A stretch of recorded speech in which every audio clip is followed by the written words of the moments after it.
Valère Bessala sur cette affaire devant les tribunaux et ce que la famille a comme flux d'informations, on a l'impression qu'on n'avançait pas.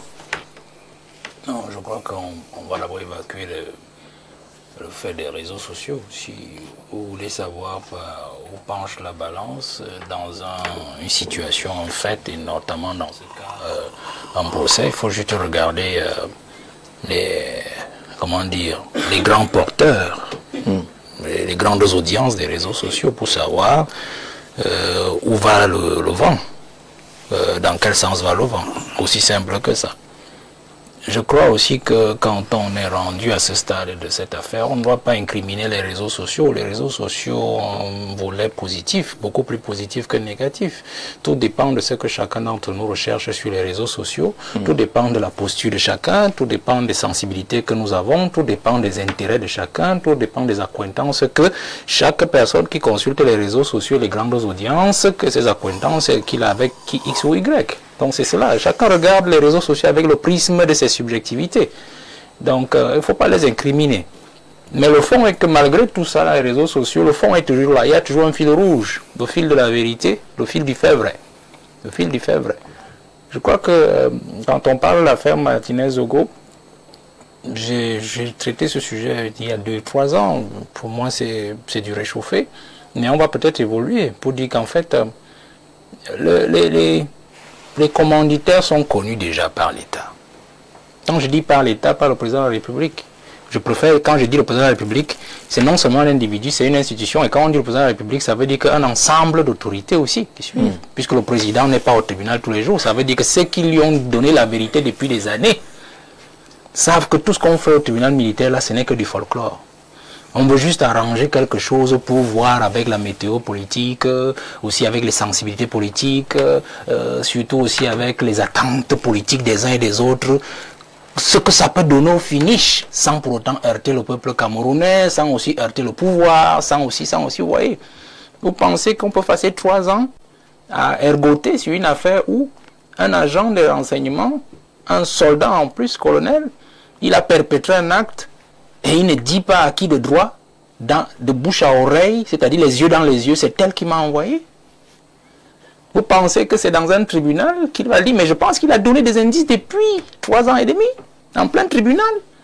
Donc tout ce qu'on tourne là, c'est juste une façon de chercher une connexion entre ce qu'il a dit et les faits, c'est-à-dire les téléphones, ainsi de suite. Or, tout ça a été brouillé. Je crois que M. Atana a parlé de l'expert. Moi, j'ai suivi, j'ai lu les minutes de l'expert. Il s'appelle Bijoka, c'est ça? Il y a un autre qui est aussi passé. Je parle sur votre contrôle, puisque c'est vous qui... Très bien. Mais quand vous suivez l'expert, vous comprenez qu'il n'avait pas tous les éléments techniques pour faire le travail. Vous comprenez ça parfaitement.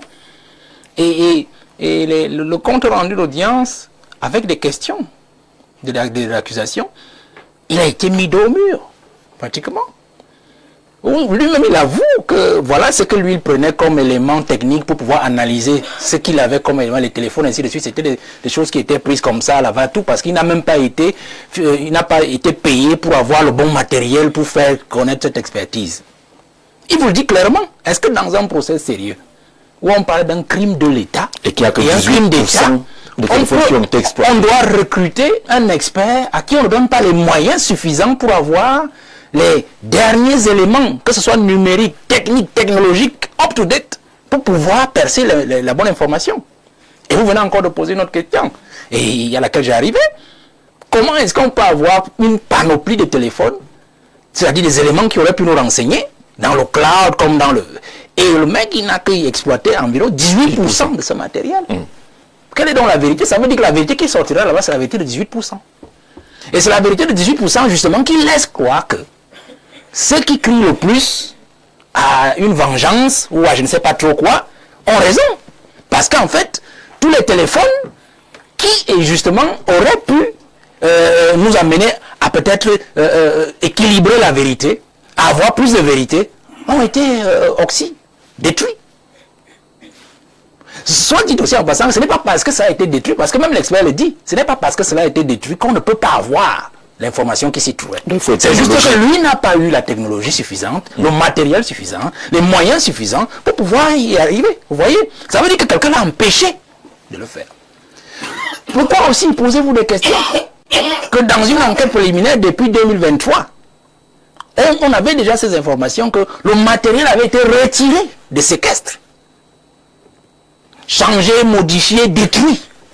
Ça veut dire que là, on parle déjà de ceux qui sont chargés de notre sécurité et qui, justement, étaient en possession de ces documents. Donc, on dit qu'en fait, la corruption a gangréné le circuit de ce procès. On a parlé, on a entendu parler des affaires d'argent.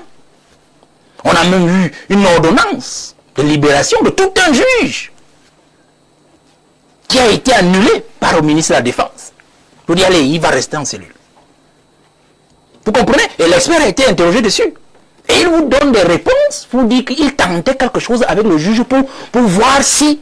Donc vous demandez à un juge de libérer, vous suggérez un juge de libérer un détenu pour voir si il est en connexion avec l'autre. Vous voyez un peu des choses comme ça. Donc vous voyez que nous sommes dans une affaire où la vérité est connue, M. Jazé, mais le problème ici, c'est la météo politique.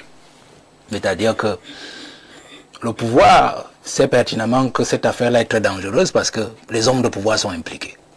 J'ai dit c'est un crime de l'État. C'est-à-dire qu'on a utilisé les moyens de l'État pour commettre le crime. Moyens humains, moyens matériels. C'est un crime d'État parce qu'il implique les intérêts des politiques dans leur bataille de pouvoir. Vous voyez?